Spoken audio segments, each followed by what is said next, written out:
or somebody else perform it on the world premiere. As there are some informations that they contradict each other, and I didn't include that in my document because I wasn't sure which one to trust. But none of them was trustworthy. However, they say that the composer performed his own concerto in 1959, and the other one says somebody else named Gens Bogdo performed the concerto on the same time, on the same year. Third period, then Gaci. He was working in Tirana as a circus director first, and then as an artistic director at the Estrada of Tirana. During the revolution, he was sent from the capital. He was sent to Albania, to Shkodër, his city where he was born.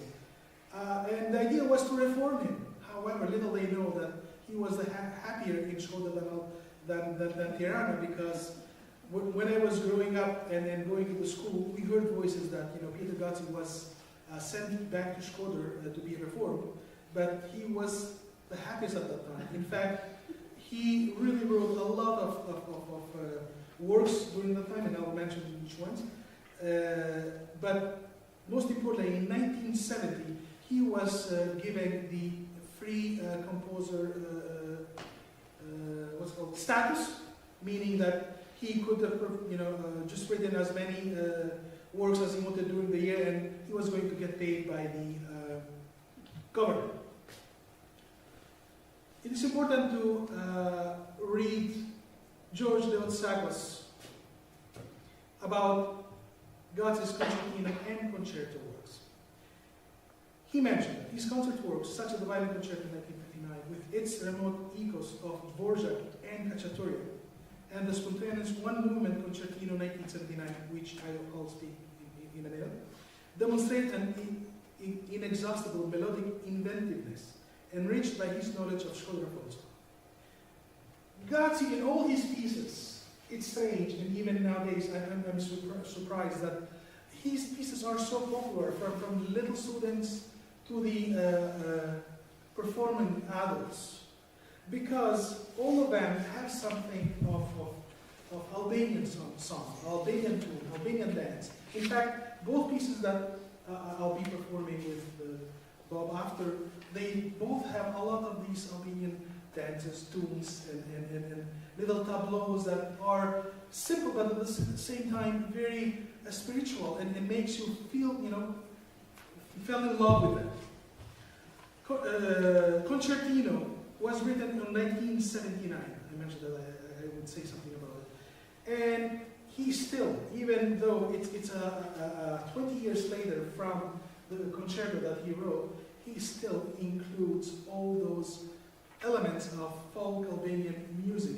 And sometimes, like even Bob and I were able to figure out, he even includes some strange harmonies, some jazzy, a little bit bluesy, but his mastery is that he includes that in a place that can be let go. Otherwise, the censor that was created after the Cultural Revolution wouldn't have accepted that.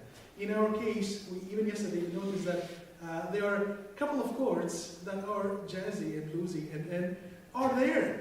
Though, if you don't pay that much attention, they're like in the passive mode, but they are there, and they are present.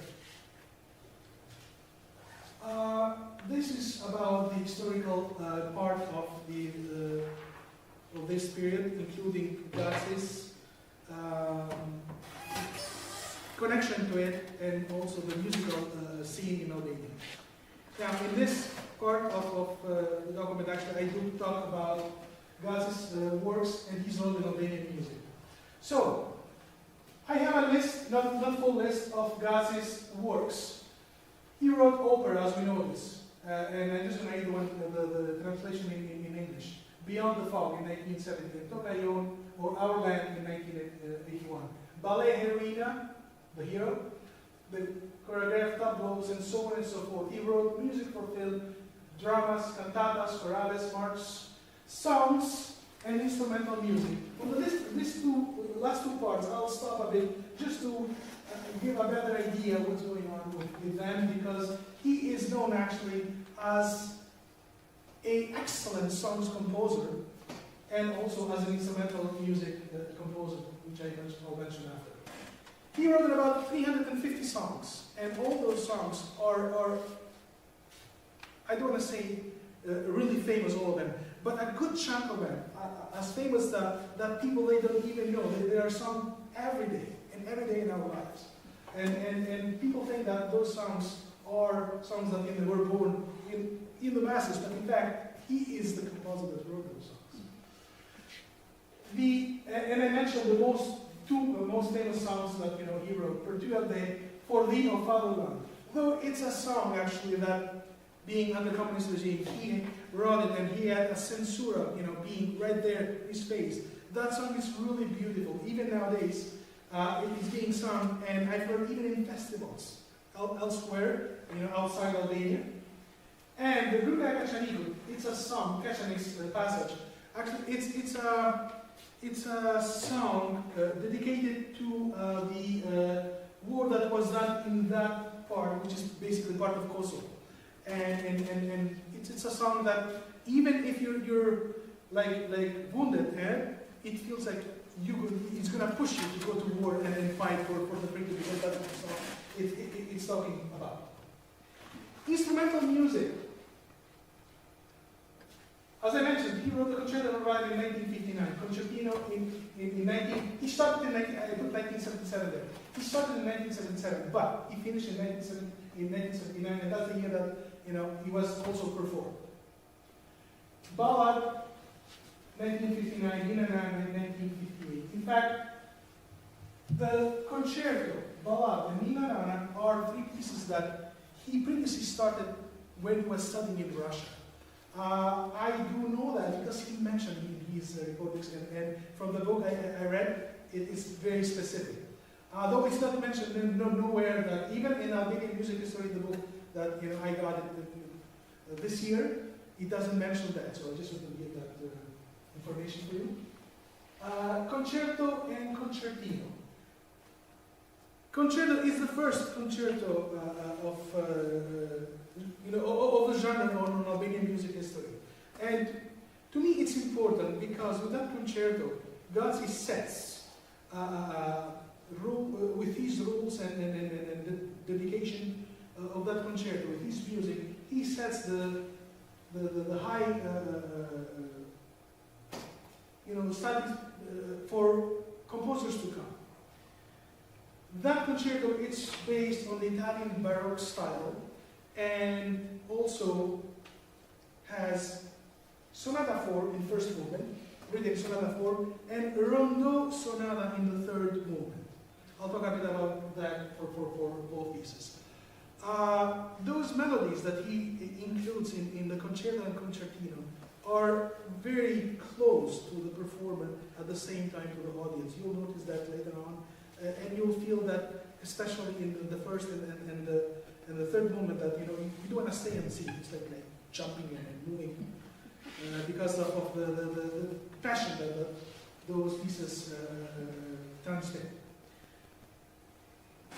Interesting enough, I find that between concertino and concerto, there is a connection, especially on the harmonic minor key that he uses for concerto and concertino. Right from the opening, they're both, you got these harmonic keys, and he is good at using them, and they feel so natural. After 2, 3, 4 times that you perform that, they feel so naturally placed in there that it doesn't even make the case.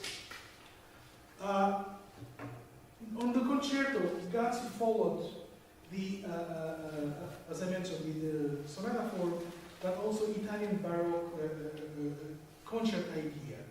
And that wasn't done previously in Albania. That was the first time in Albanian music history that we saw that. And because of that, he set, as I said, the high standards of the genre on the Albanian music history. And yes, the other thing, Gaci was also a performer, teacher, and mentor, one of the founders of Albanian Violin School. He was an excellent violin performer. He taught in Viola School of Music, and also in the school where I did the schooling. And I remember unfortunately I didn't have the possibility of having lessons with him, but when he would perform, people would say his finger has something of a sweetness, meaning it's very, very melodious and beautifully performed by him. So, with this, I am concluding the first part of this lecture and moving on to the second part of it, which is basically transcribing methodology used in Gaci's Concertino and Concerto. Why transcribing? Okay, transcribing came as a necessity actually for the viola performance mostly, because they need a repertoire that would be of the same technical level, let's say, of the other cousins, violins and cellos. And for that reason, the viola transcribing are used nowadays a lot. Most of these times, as I said, transcribing was done by violists themselves because they best knew the instrument and its convolutions. However, even today, there is not a transcribing process or no forms or set of regulations about the transcriptions. So, for that reason, there are different ways of transcribing. And for that, I'll actually mention 3 viola pillars and their methodology of transcribing, which I was based to get my own rules and criteria for the transcriptions of Gaci's Concertino and Concerto. Good.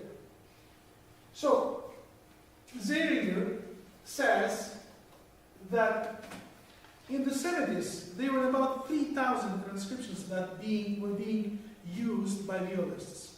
And those were of really good importance, the transcriptions.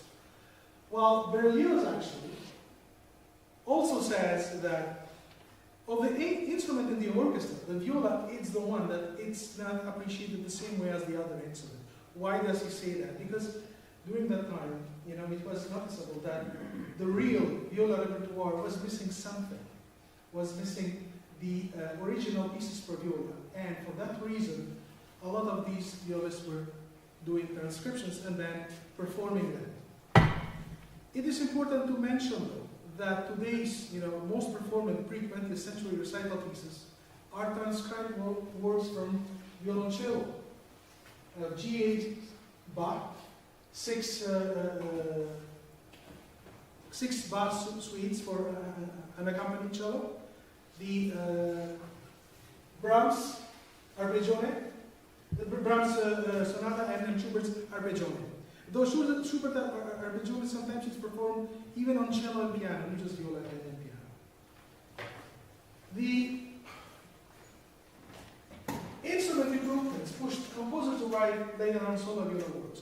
What are the instrument improvements? Okay, during 19th century actually, improvements in viola string manufactured by the makers allowed greater tension. And that greater tension actually prompted luthiers to increase the angle of the instrument's neck with regard to the body.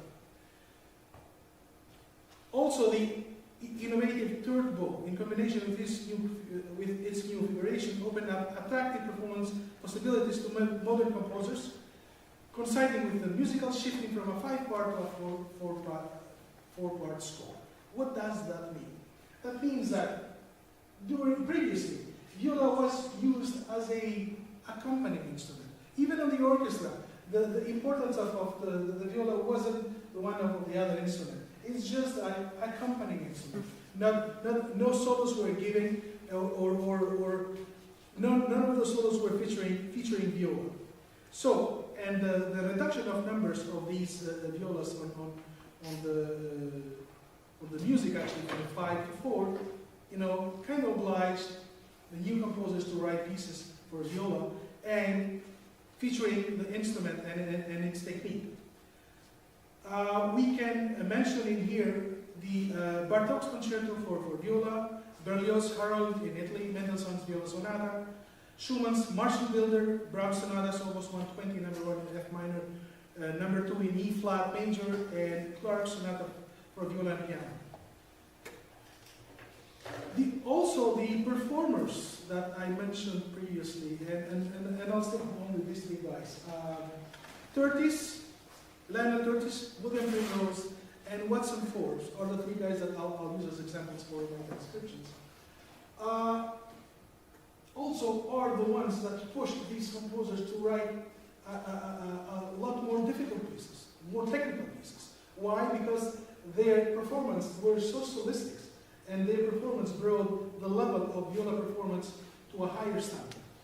So that was another reason why these composers that later on wrote, or during their time wrote these pieces. Now, how the transcribing is done? There are different methodologies. The whole idea is to take a piece of music and then start transcribing. But how the transcription is supposed to be done? Which rules we're going to be using? Since there is no book, and then what we do, go and check and study, like in my case, Curtis, Primrose, and Forbes.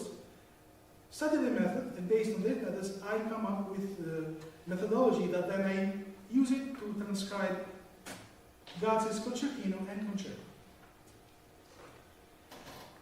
Curtis actually worked, in expanding the viola literature, and his principle was that it's the duty of viola players to rate the repertoire of the violin, cello, or any other instrument and arrange and transcribe works from their catalog suitable for the viola, and to enlarge our library, so including himself in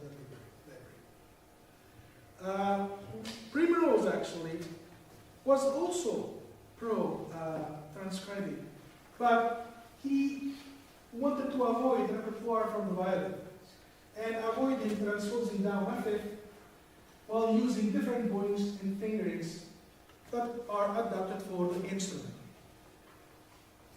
Forbes, another pillar, viola pillar, it's tolerant of losing a slight bit of authenticity, but considering transcription as a translation to a new book, actually, but always thinking that what kind of language the original composer wanted, and presented the work to the natural idiom of the instrument. So keeping the music original the scripts mentioned. Important is to mention that all three of them agree to encourage viola transcriptions. Though they have different theories of doing it, they all three agree to have these transcriptions. As I mentioned before, for the transcribing methodology using in Gaci's Concertino Concerto, I use these three guys as my model, and based on the transcribing methods used by Curtis, Primrose, and Forbes, consider the integrity of the performer's needs and the intention of the original composer. These are the rules that the author, in this case myself, decided to follow for the viola transcription of Gaci's Concertino Concerto for Violin and Piano. So I decided against Primrose methodology to transcribe for viola from the violin repertoire, but in this case I followed Forbes' methodology. He mentioned that it's good and useful to transcribe from the violin repertoire. But on the second point, I did combine Forbes' viola language with Primrose, distinct bowings and fingerings methodology. What does that mean? That means that in my transcriptions, actually, I am very specific when it comes to fingering and bowings compared to the original part from the violin and piano part to my transcribed violin and viola part. Presenting the new work accurately, respecting the idiom of the interest, as per Forbes' methodology. In this point, I tried to not touch many notes or change many notes from a composer's original music, though I transcribed, and in the moment that you touch a piece of music or its originality, it's lost. However, thinking of composers' original melody, musicality, harmony, I try to make very little touches, almost nothing, on the notes themselves. Allowing the sacrifice of a bit of authenticity while preserving native musicality, as performed again. The sacrifice of a bit of authenticity. In my case, actually, I cut some notes, meaning they were like octave, double notes. I kept all those, one of them. They need both, but at least kept one of them, so that way, the originality, it's kind of there still. There were a couple of changes which I'll demonstrate after. On the value of the notes as notes, they weren't changed, but instead of 16 notes being played faster, I introduced 8 notes, and I'll show which one of those changes are there. Transcribing methodology is used in Gaci's Concertino Concerto. Why did I choose to transcribe Gaci's Concertino Concerto? First of all, I really decided to do that because it's a composer that to me deserves a bigger place on Albanian musicology, history of music, and also world music, because he did set the instrumental music to be of high standards, right from 1959. And his model is still being followed nowadays, even from the new composers and contemporary composers, using his soundful of Albanian folk and music. It's something that, and still, they try to, I don't want to say copy, but use his model, but never achieve what he did. So that was one of my main points of deciding on Concertino Concerto. Then the other point that I really wanted to make sure is that when I do the transcribing, I wanted to do it not by hand, not writing it by hand, but digitally. Why I would say that? Because this way it would stick and it'd stay in, otherwise by hand there would be a lot of mistakes. When I was a student, we had problems with our music and we needed to copy a lot by hand. That's the reason why I decided to do it digitally. Because going back to being a student, we had to copy viola parts and piano parts of big composers, concertos, concertinos, or sonatas, and also a lot of Albanian music, because even the books were like missing during the time that I grew up. We had 1 or 2 books, and those books, were being circulated, and all professor would say copy. But even during these copies, a lot of, and sometimes I had to copy from a copy. So, and of course, originality loses, a lot, and sometimes even changes were made on those copies. So, I want to have it digitally, so that way it sticks and it stays in, and it's going to be in the viola repertoire. And then the difficult process of transcribing digitally came with the app. In this case, is Dorigo. I find other apps as well. I used previously and wrote some arrangements myself of different music from different countries. And actually, one of them I performed even with Professor Scott Marcus with group MEE. And when I did that, I found some apps that would be very helpful on transcribing the music. However, I had to put every note first on the app, and then the app did the transcribing, in this case going a fifth lower, the method that I use. In the process of this transcription, I had a lot of technology glitches, because I had old music, Concertino and Concerto from Gaci, and they had corrections and they had note missings, but also the new technology wasn't accepting it, or was accepting it with a lot of mistakes. So I needed to fix sometimes 50 to 60% of the mistakes once I scanned the music into these apps. For that reason, I was trying to find a better way of doing it. and did research, spoke with arrangers, transcribers, and spoke with this guy that does a lot of arranging, Michael Carl. And I asked Mike, what do you think? And he said, well, don't even bother. I said, what do you mean? I have to do this. I'm writing a document based on this. He said, the best thing to do is just replay that music into the app, and save the music into the app, and then the easiest part is to do transcription. Why? Because you just press the button and that'll be it. So the idea came of playing the piano part first, and then the violin part into these, using the MIDI, which is basically,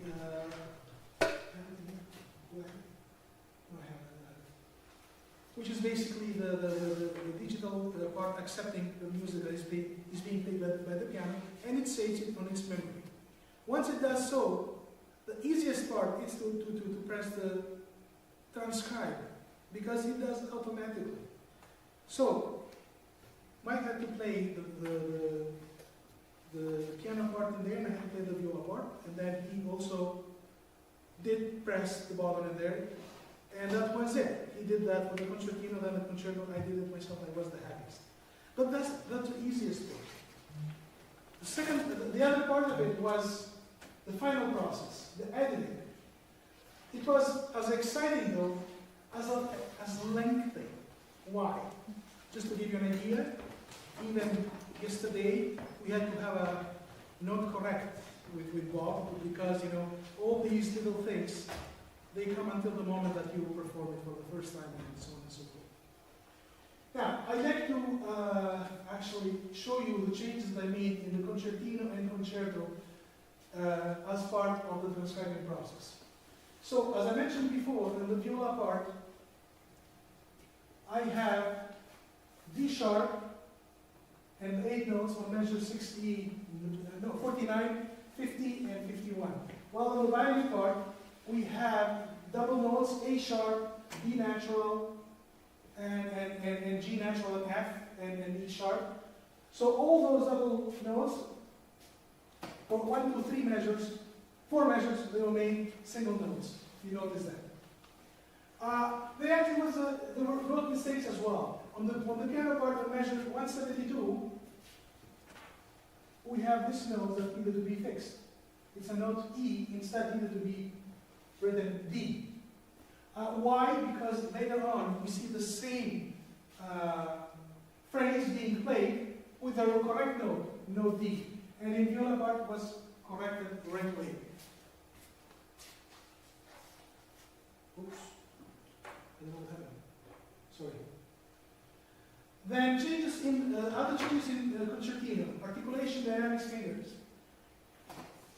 Right from looking at it, we notice that the Concertino, it's missing articulations, fingering, even dynamics. While in the viola part, right at measure 9, we see a slur, mezzo forte, two slurs, 2 and 2 of 16 notes, and so on and so forth.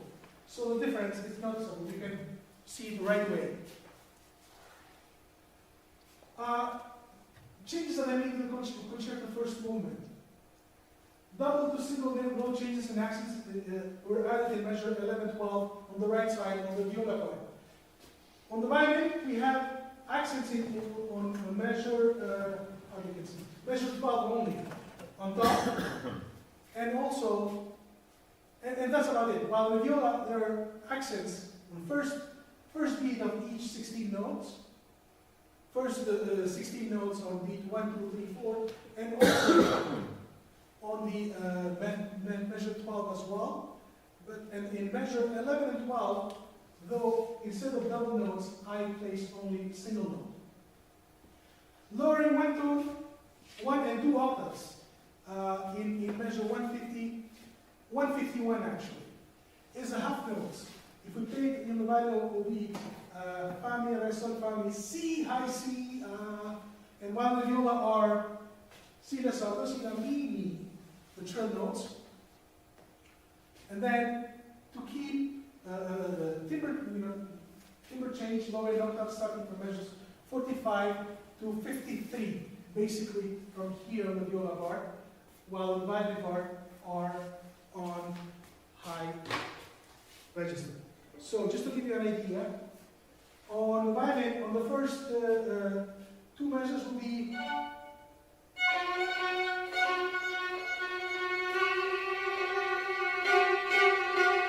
so accents are only on the last measure, while on the violin we have accents right from the beginning of the first measure.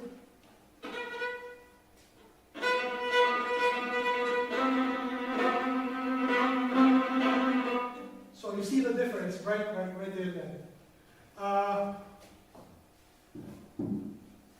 In here, on I'm going to skip that example 2. On example 3 there, I would like to play on the violin just for instance.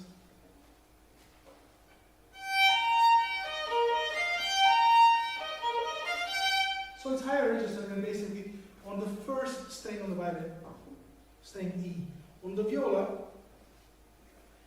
it's supposed, based on that writing, supposed to be, and I moved an octave lower on,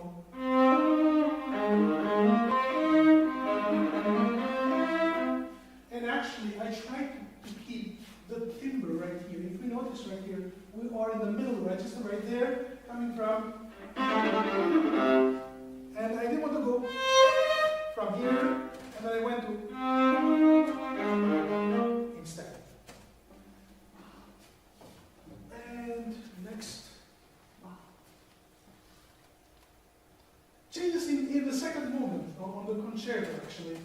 It's again register change on the viola in measure 22. Having difficulty to see those numbers. Measure 22:36. While it would be in a higher register in the violin, in the viola actually are in the middle register, sticking with that middle register right here. And then the dynamic articulations of finger in measure 56, 44. From there actually, I have a forte, a più mosso, a senza sordina added on the viola part, and the violin part has only a forte and nothing else.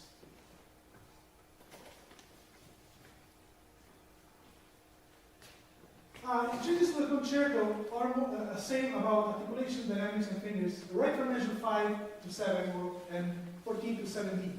So on the left side we have the violin part. It has some articulations, but it's not clear because those 8 notes are supposed to be played staccato. However, if we were to play them on the violin, it will be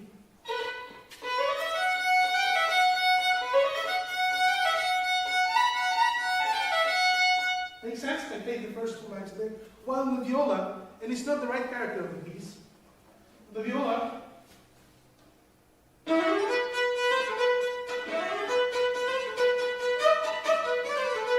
so you notice the shortness of those 8 notes, and it's very evident, and that's what actually is the kick on this interesting third movement.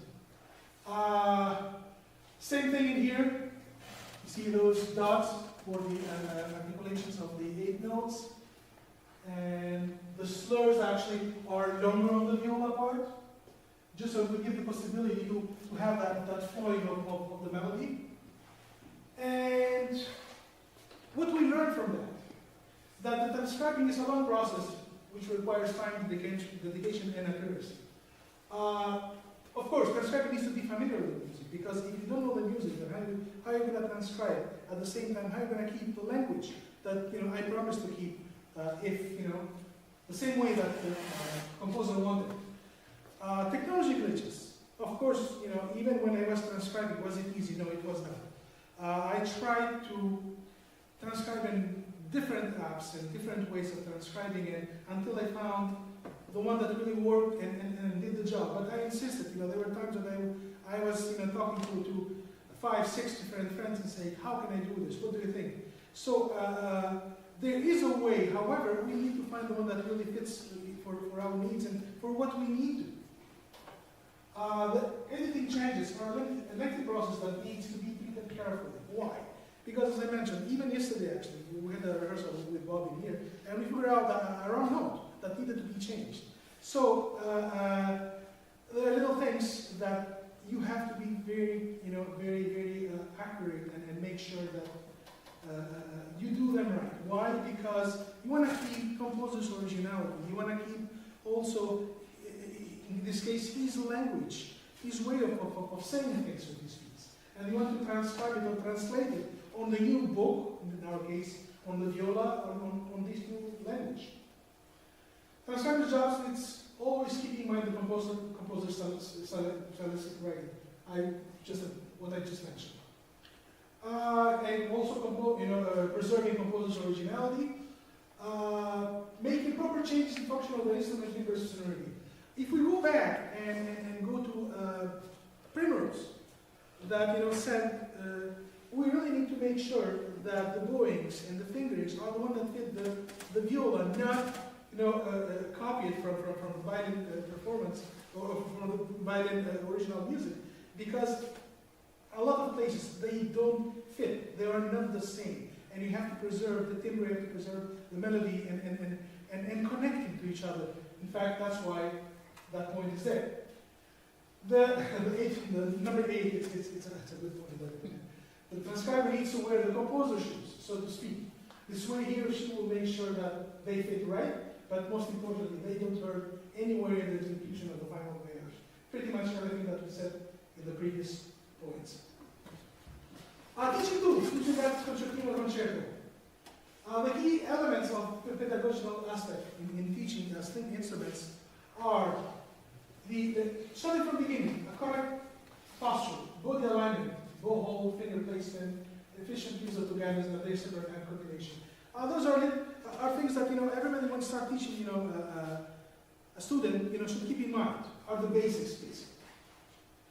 And then after that we have to introduce the basic knowledge, building upon previously learned material. From a tune, for example, we learned this bow speed or a down bow or an up bow or a staccato, and we can use that on the next lesson.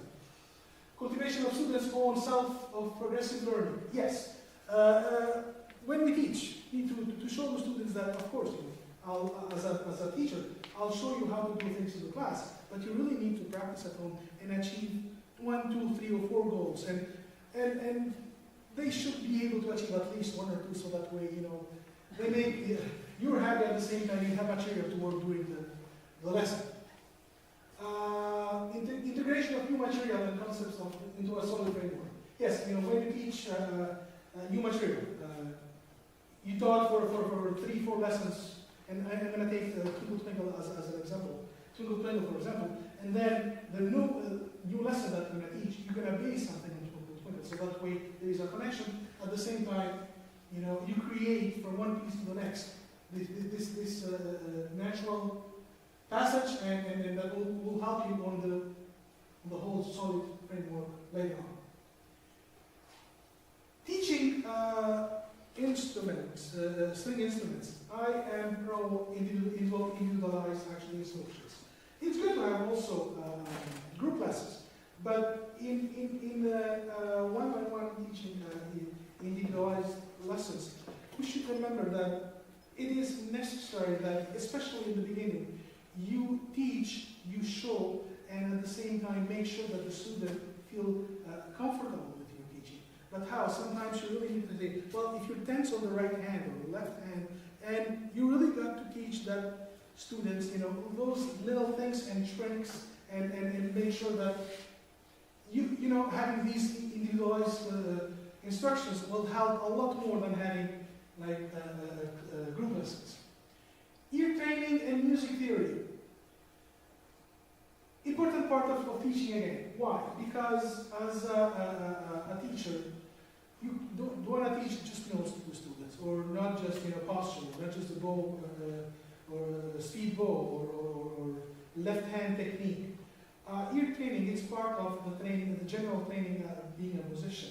How you can do that? Taking a tune, playing, for example, and telling the students, can you try and play that? If they cannot, because not everybody has a perfect pitch, we know that. At least they try, so that right there and then, you try to have them ear trained, and later on, if they have a specialized teacher, a specialized class, like I did follow, for example, in Albania, it would be a lot better, because you will have that class just for specific theory, scales, and so on and so forth. Music theory goes the same. You should really, not just as a teacher, not just having those lessons only on the performance of the instrument, but also including music theory as part of performing that is also. On the music theory, we include, for example, composer's birthday, what he wrote, what was his style, and all these. It will be easier if you can show on these composers' piece. It will be easier for the student to understand the connection between both of them, performance and music theory. And sample performances are important because you teach students how to play together. You teach them that when you play in a group, you don't need to play as loud as when you play on your own. You also teach students that where certain points these students need to follow the melody and be quieter, while when you play the melody, it'll be louder. Motivation and engagement. So we need to motivate our students and giving them possibility of performing or showing them that if you performed good today, even if there is a performance that they didn't do their best, still as a teacher we need to motivate them and engage them and have encourage them that this needs to be done and can be done well, and then next time will be even better. Then goes to addressing challenges, identifying and managing common technical difficulties. Knowing exactly which and every student actually has technical difficulties. Then based on that, we know how to build our lesson or next lesson, and that way we teach, fix, move on. Assisting students to overcome performance anxieties. It's a very important point actually, because everybody when they go on stage, they have anxieties, especially little students and little age students. How that can be achieved. There are different methods, different ways of doing it.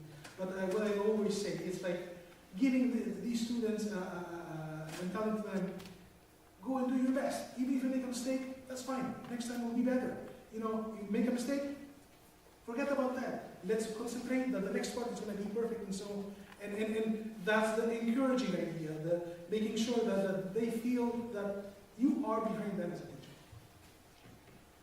And providing strategies for effective practice. When the students go home, they'll try to do sometimes things on their own, and not every time it's the right way to, they practice it.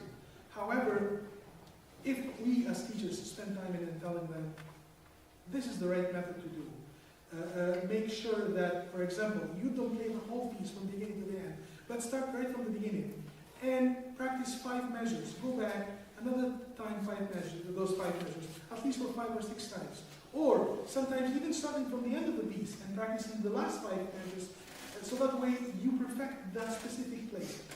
The whole idea of these students, okay, I'm going to play the whole piece from the beginning to the end. When they do that, we all notice that the beginning of the piece is good, and then the rest of it is so-so. Okay, teaching tools through Pjeter Gaci's Concertino Concerto. Concertino, it's for the intermediate level viola player, well, concerto, it's for the advanced level. How do we know that? Actually, the technical difficulty is the one that really decides for us to say, to arrive in that conclusion. The pedagogical aspect of Gaci's works, we'll explore 4 points through pitch, scales, rhythm, and extended bowing techniques as key elements. The pitch, actually, in Gaci's Concertino and Concerto, we'll learn the augmented second interval. On the, hang on a second. Right from Concertino, we do actually have the interval. It's an opening of a G sharp that gives the idea of the augmented second. The whole trick in here is to extend that third finger higher than we're supposed to make it G sharp, and actually sometimes I even tell my students even sharper than sharp, meaning a lot higher. We notice that augmented second interval on measure 22. interval, augmented second. And it's shown that also later on the piano part, and so on and so forth. So learning the augmented second interval, fallen finger being placed higher than the usual, I just mentioned with the note G sharp. And also in the concerto, we'll notice the ornaments. Trills, mordents, acciaccatura, double, triple, and quadruple stops. Okay, trills we see right here. We have a mordent, and that is again in first movement. Then we have a acciaccatura in alto form, and then we have double stops, and we have triple stops. So, the trill, and then the mordent.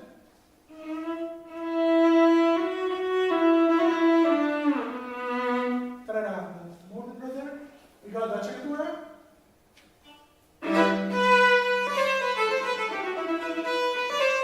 So we can notice that note that it's hitting and then letting go. Then we got the double stops. And so on and so forth. And the triple stops, I'll play them actually here, but I'll play the measure before. And then the end of the piece has the concerto has a quadruple chord. So all four strings involved. For the scales, Concertino, I'm just going to run them very fast. Concertino has, as I mentioned before, A harmonic minor. Then we go to G major, F major, D major, so on and so forth. Important is the closing in A major. Okay, remember we started in harmonic minor, but the closing act is in A major, symbolically signaling the happy socialist reality. Though during those times there was no happy socialist reality in Albania. That, the composers they had to show it somehow. So that's why he used the A major to close the concertino. And I mentioned the keys that we go through the concerto. Again, the harmonic minor openings of the first movement, the same as harmonic minor in the what's called on the concertino, and so on and so forth. The important point is the interaction between G minor and G major in the second movement. Both openings and the ending of the second movement are in G minor, and it's like recalling these let's say partisans that fought and died in the war. And then in the middle of it, we have this G major coming out of nowhere. It's like, again, the translation of happy socialist reality. Because the composer somehow had to show, though the piece is or the moment is G minor, that somehow we're happy, and for that reason, he plays the G major in the middle of the second movement. Then the third movement actually deals with different keys, as I mentioned there. And again, closing in E major, but in this case he opened that, with that key, so we don't see anything different or anything strange there. The rhythm. Concertino is a simple 2/4 rhythm that, goes around without any changes throughout. In the concerto, first movement, it's to mention is the 5/4 measures in 22, 26, and 3 or 4 more times. It's like breaking this fast theme, but then the composer introduces a 2/4 measure, almost like trying to regulate the symmetry. And then we have the 3rd, 4th rhythm in measure into, most likely because he wanted to use the lyrical part of the piece. And what else? I would really individualize or bring up the 9/8 rhythm. It's the dominant rhythm of the 3rd movement, and I played a bit.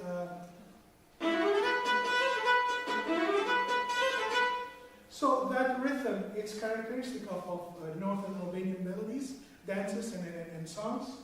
And however, in our case, it's in a 2+2+2+3. So when the last beat takes 3 8s, and the other 3 beats takes 2 8 notes each.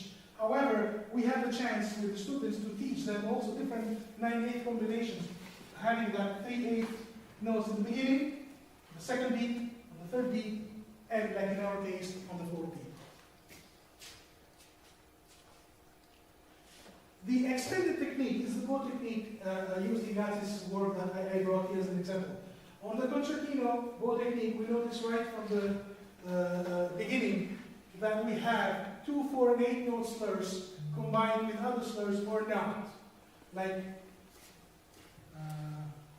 2 notes slurred in here, 4 notes slurred, 8 notes slurred. And if you remember, I can go back. On the opening of the Concertino, it really was missing. Yes.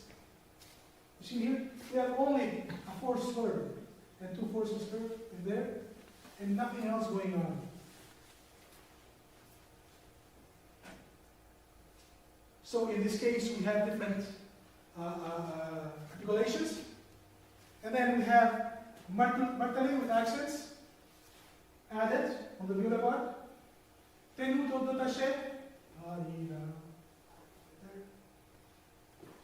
Staccato. Staccato. And stringendo, right there. With the fast bowing being used for the stringendo. Those are all elements that the violin part did not have.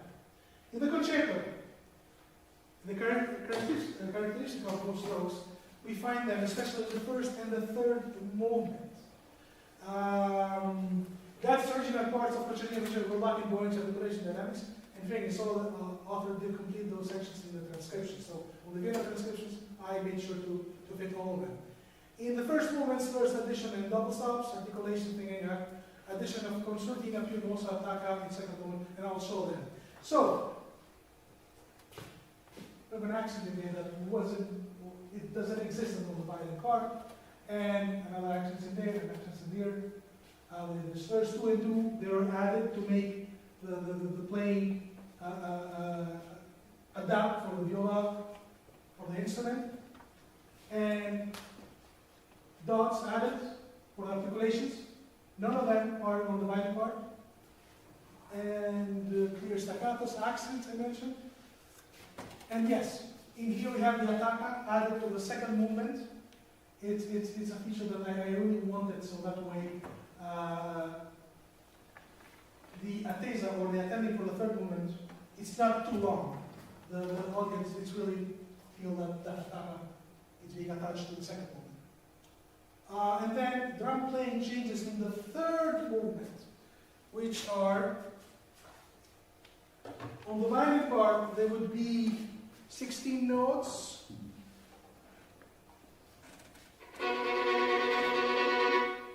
Basically, there are 2 measures, but I play only one. In the viola part, I change them to 8 notes, accepting each beat.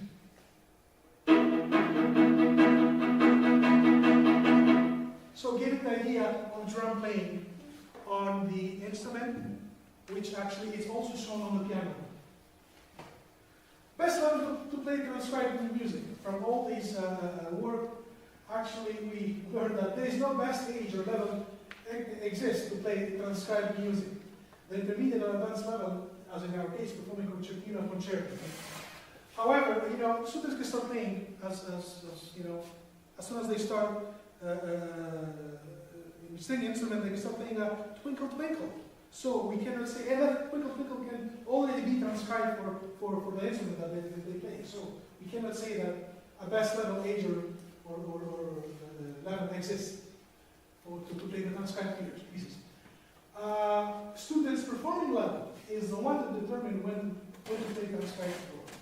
And of course, the viola teacher is the one deciding which transcribed piece is right for the student. Concluding. So, what we went through was the Albanian history and music history from the end of the 19th century to the modern day. Pjeter Gaci connections to the different periods of conscious music history. Various valid interpretations of music transcription provided definitive guidelines that the author, in this case myself, applies to the present work. The transcribing methodology and its importance. Author's process used transcribing Gaci's works based on forms and primrose transcribing principles. And in the pedagogical aspects, an analysis of pitch, scales, rhythm, and extended technique, and their application in Gaci's Concertino and Concerto transcriptions. So from these we learned, and that the augmented second interval is the one that we deal in both pieces, major and minor scales, including harmonic and sometimes even melody minor, use of ornaments, third orders, acciaccature, double circle, and broken four chords, bow strokes, fast bows, slow bows, speed technique, and the rhythm of 2, 3, 4, 3, 4, 4, 4, the cut rhythms, with the main rhythm being, if we need to learn it in different combinations. So that would conclude the lecture part of this. So any questions?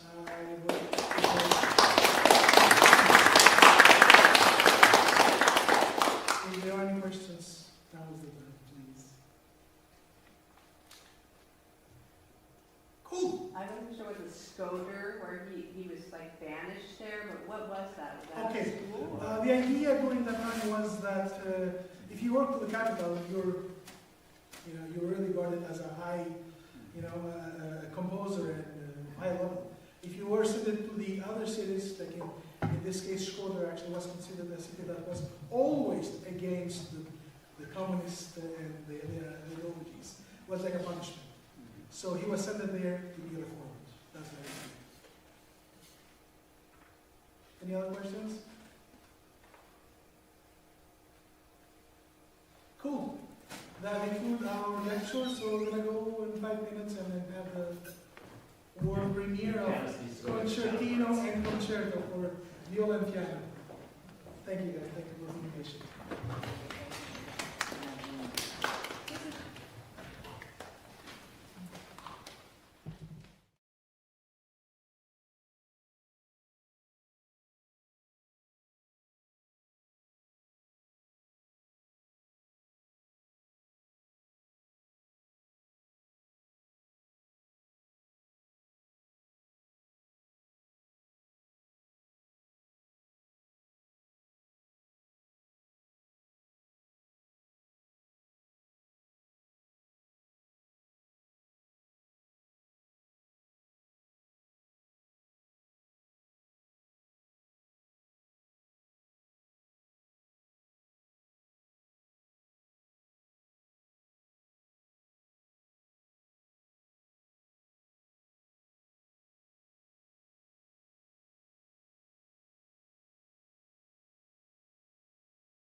these are the works that I transcribed, and we'll go on to the blog now.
Brahms Concerto.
the beginning. I love this. Yeah. Thanks. Thank you.